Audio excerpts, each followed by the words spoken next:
Welcome to Focus Mind.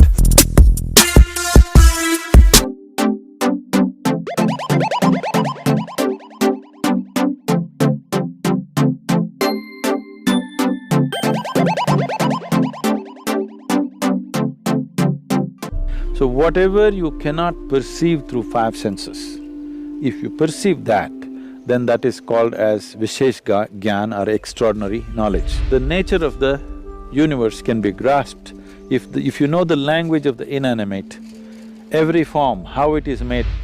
As the concerns of survival recede, human beings will naturally evolve into perceiving higher things.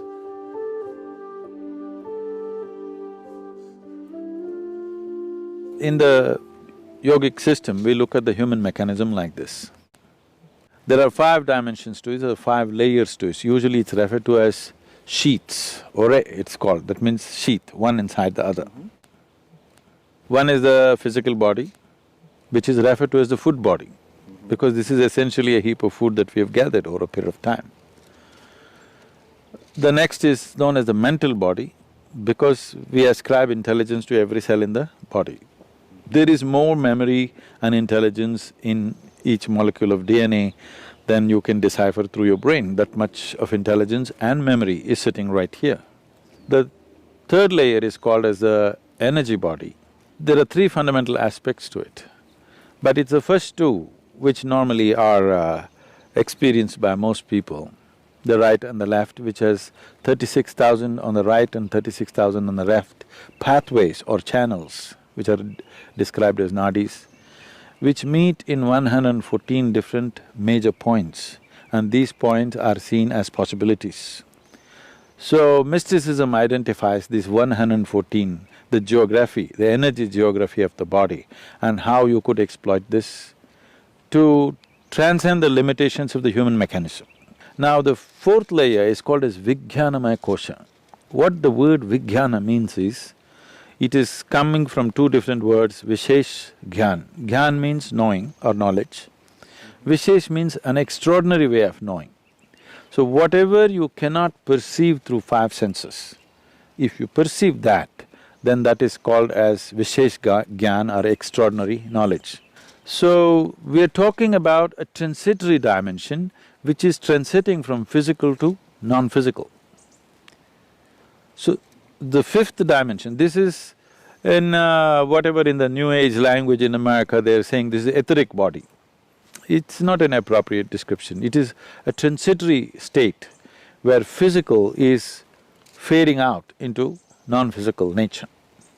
The fifth dimension is referred to as Anandamaya Kosha, which literally translates as bliss body. This does not mean there's a bubble of bliss or something inside.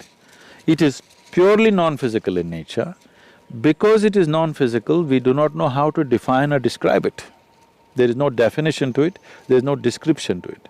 We're only talking about it from our experience. Whenever we touch it, we feel blissed out. So like children, we're calling it bliss body, because we do not know what is the nature of what it is, and it is not physical in nature, so we cannot put it into definition of words or descriptions or whatever. Now to enter into this dimension is the whole process of mysticism, because this non-physical nature is further classified in terms of our experience, how profoundly you involve in it. They talk like this. You can be in a fine spray of shower from this non-physical and how you will be. Or you can be drenched with it and how you will be. Or you can soak yourself in it and how you will be, like this it is described. In this context, it's a… here I have to surrender my logic a little bit because that's how far my logic will go. What this means is, these are referred to as different dimensions of stillness. How can stillness be of different dimensions? For example, in our experience, if you're… normally a human being is breathing somewhere 12 to 15 times per minute. Breath is very directly connected to how the mental fluctuations happen. I don't know if science has explored this, but in our experience it's very much there. Suppose naturally, not by effort, by doing the right kind of things with your system, naturally if your breath drops below 11, then you begin to understand various reverberations that are happening around you in terms of all the subsonic sounds in which the animals are communicating becomes very obvious to you. If your breath drops below 9, naturally, without controlling it, then what the plants are exuding, the plant life, what it is doing, becomes very obvious to you. If your breath drops below 6, then what the inanimate things, how they're reverberating, this is known as ritambara prajna. That means the reverberations of every form and the sounds attached to it become very clear to you. Or in other words, the nature of the universe can be grasped. If you know the language of the inanimate, every form, how it is made, what is its nature, what it is right now and what it will evolve into, or what it was yesterday and what it is evolved into, all this is becoming apparent to you. As the concerns of survival recede, human beings will naturally evolve into perceiving higher things. But the important thing is the level of static, because breath is a survival process. If you sit still, it goes down. The more still your body becomes, the less you breathe. If you bring your whole system to a certain level of stillness, not being in a hyperventilated state, then your perception goes on increasing. So as the stillness deepens, these are referred to as, traditionally there are various ways in which it is presented. It is usually called as it's called Rudra, Hara and Sadashiva.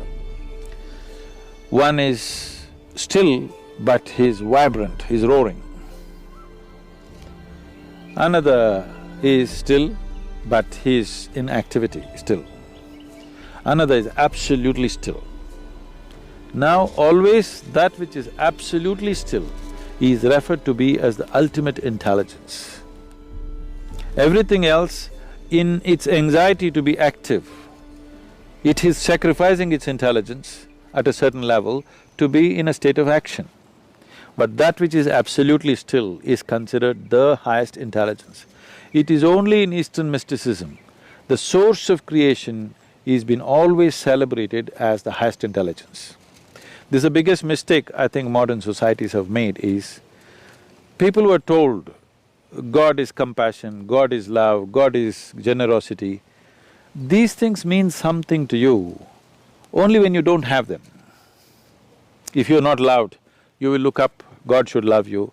If you're not fed well, you want a generous God. If you are down in some way, you want a compassionate God. But if you don't make any assumptions, if you look at a blade of grass, if you look at a flower, if you just look at the structure of an atom, one thing is, the source of creation is the highest level of intelligence that you can ever recognize anywhere. If you look at the creation, it is smack with intelligence all over the place. If we had only told people God is intelligence, we would have had a more sensible world. That's what I'm thinking and that's what I'm trying to bring it into people's experience, that the source of creation is the intelligence. If you recognize that, you try to emulate that.